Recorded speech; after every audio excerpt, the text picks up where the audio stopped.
नमस्कार, today news UP में आपका बहुत बहुत स्वागत है। आइए नजर डालते हैं उत्तर प्रदेश से जुड़ी हुई आज की ताजा तरीन खबरों पर। सीएम योगी आदित्यनाथ बोले, कानून व्यवस्था के मामले में जनता के भरोसे पर खरी उतरी है सरकार। उत्तर प्रदेश को 4.5 वर्ष से भयमुक्त तथा भ्रष्टाचार मुक्त वातावरण देने के प्रयास में लगे उत्तर प्रदेश के मुख्यमंत्री योगी आदित्यनाथ अपने प्रयास से संतुष्ट हैं। सोशल मीडिया इन्फ्लुएंसर के साथ मुख्यमंत्री योगी आदित्यनाथ ने उत्तर प्रदेश राज्य के अहम बड़े तथा अहम मुद्दों पर विस्तार से बातचीत की। उत्तर प्रदेश की चर्चा जनता से लेकर राजनीतिक पार्टी और न्यूज रूम और अखबारों से लेकर सोशल मीडिया तक हर कोई करता है। हाल ही में मुख्यमंत्री योगी आदित्यनाथ ने सोशल मीडिया इन्फ्लुएंसर के साथ राज्य की स्थिति पर खुलकर चर्चा की और उनके सवालों का जवाब दिया। इस दौरान सीएम योगी आदित्यनाथ ने राज्य की कानून व्यवस्था, विकास कार्य, पर्यटन, महिलाओं की सुरक्षा, शिक्षा, स्वास्थ्य और व्यापार आदि मुद्दों पर विस्तार से प्रकाश डाला। यूपी में 8वीं पास को मिलेगी प्रति माह 18,500 की नौकरी। कोरोना संक्रमण काल के बाद पहली बार सेवा योजना विभाग ऑनलाइन आवेदन के साथ ऑफलाइन रोजगार मेला लगाने की तैयारी कर रहा है। 5 कंपनियों की ओर से लगने वाले मेले में कक्षा 8 पास को कपड़ा बनाने वाली कंपनी में 18,500 की नौकरी मिलेगी। 18 से 28 वर्ष आयु के बेरोजगार सेवा योजना विभाग की वेबसाइट पर आवेदन कर सकते हैं।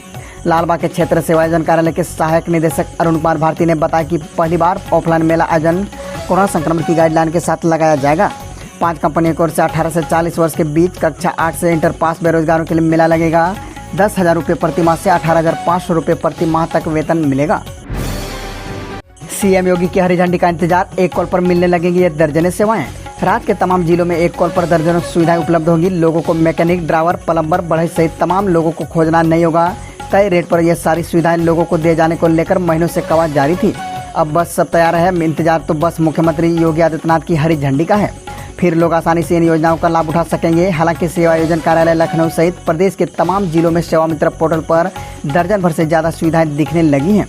सरकार के निर्देश पर सेवा योजना विभाग ने सेवा मित्र पोर्टल तैयार किया है। इस पर सेवा प्रदाताओं को पंजीकृत किया गया है। यह सिलसिला भी जारी है। इन्हीं सेवा प्रदाताओं के जरिए तमाम लोगों की सेवाएं ली जानी है। ग्राम प्रधान से ज़्यादा सैलरी पाएंगे पंचायत सहायक। ग्राम पंचायतों में बने पंचायत भवनों को संचालित करने के लिए सरकार की तरफ से नियुक्त किए गए पंचायत सहायक मानदेय के मामले में ग्राम प्रधान पर भारी पड़ गए हैं। सरकार ने उनके लिए प्रति महीना 6,000 रुपये की मानदेय निर्धारित की है। ग्राम प्रधान केवल 3,500 रुपये ही पाते हैं। इससे प्रधानों के अंदर कुंठा और निराशा का भाव देखा जा रहा है। मजे की बात है कि प्रधान खुद अपने ग्राम निधि के खाते से ही पंचायत सहायकों को यह मानदेय प्रति महीने प्रदान करेंगे। ग्राम पंचायतों में बनाए गए पंचायत भवनों में एक ही छत के नीचे गाँव वालों को सरकार की सभी सुविधाओं का लाभ मिलेगा। सरकार की तरफ से चलाई जाने वाली विभिन्न योजनाओं की सारी जानकारी भी यहीं से मिल जाएंगी। इसके लिए सरकार ने मानदेय के आधार पर पंचायत सहायकों या डाटा एंट्री ऑपरेटर की नियुक्ति 11 माह के लिए की है। सेवा संतोषजनक होने पर उन्हें आगे की नवीनीकरण किया जा सकेगा। अब मोबाइल ऐप से दूर कर सकेंगे वोटर कार्ड से संबंधित हर तरह की दिक्कतें। केंद्रीय चुनाव आयोग ने वोटरों की तमाम दिक्कतों को घर बैठे दूर करवाने के लिए एक मोबाइल ऐप विकसित किया है। वोटर हेल्पलाइन मोबाइल ऐप के नाम से इस मोबाइल ऐप के जरिए नागरिकों को वोटर लिस्ट में नाम दर्ज करवाने, उसमें संशोधन, अपमार्जन, एक ही विधानसभा के किसी अन्य विभाग में स्थानांतरण, एक विधानसभा से दूसरी विधानसभा में स्थानांतरण, चुनाव प्रक्रिया में शामिल होने वाले उम्मीदवारों को जानने, चुनाव के नतीजे जानने की सुविधा उपलब्ध करवाई गई है। राज्य के मुख्य निर्वाचन अधिकारी कार्यालय की ओर से जारी विज्ञप्ति में यह जानकारी दी गई है। यह मोबाइल ऐप पर भी उपलब्ध है। इलाहाबाद विश्वविद्यालय ने बदली व्यवस्था, पहली बार लिखित परीक्षा देंगे नेट जेआरएफ अभ्यर्थी। इलाहाबाद विश्वविद्यालय की सत्र 2021-22 की संयुक्त शोध प्रवेश परीक्षा लेवल 1 में पहली बार नेट और जेआरएफ अभ्यर्थी को भी शामिल होना पड़ेगा। ऐसे में उन्हें पीएचडी में प्रवेश के लिए लिखित परीक्षा देनी होगी, जबकि इससे पूर्व नेट जेआरएफ अभ्यर्थी को लिखित परीक्षा यानी केवल लेवल 1 में शामिल होने से छूट मिलती थी और उन्हें सीधे इंटरव्यू देना होता था। इलाहाबाद विश्वविद्यालय प्रवेश प्रकोष्ठ के निर्देशक प्रोफेसर IR सिद्दीकी के अनुसार यूजीसी ने नेट जेआरएफ के कुछ विषयों में सीधे परसेंटाइल देना शुरू कर दिया है। विश्वविद्यालयों कॉलेजों के शिक्षकों कर्मचारियों की छुट्टी पर नकेल, शासन ने जारी किया आदेश। यूपी में प्रदेश के सभी राज्य के विश्वविद्यालयों एवं महाविद्यालयों में शिक्षकों व शिक्षणेतर कर्मचारियों को 31 मार्च 2023 तक लंबी अवधि तक अवकाश न देने का निर्देश दिया है। केवल मातृत्व अवकाश को इससे मुक्त रखा गया है। इस फैसले पर शिक्षकों व कर्मचारियों के संगठनों ने नाराजगी जताई है। अपर मुख्य सचिव उच्च शिक्षा मोनिका एस गर्ग की तरफ से यह जारी आदेश विश्वविद्यालय और कर्मचारियों में चर्चा का विषय बना हुआ है।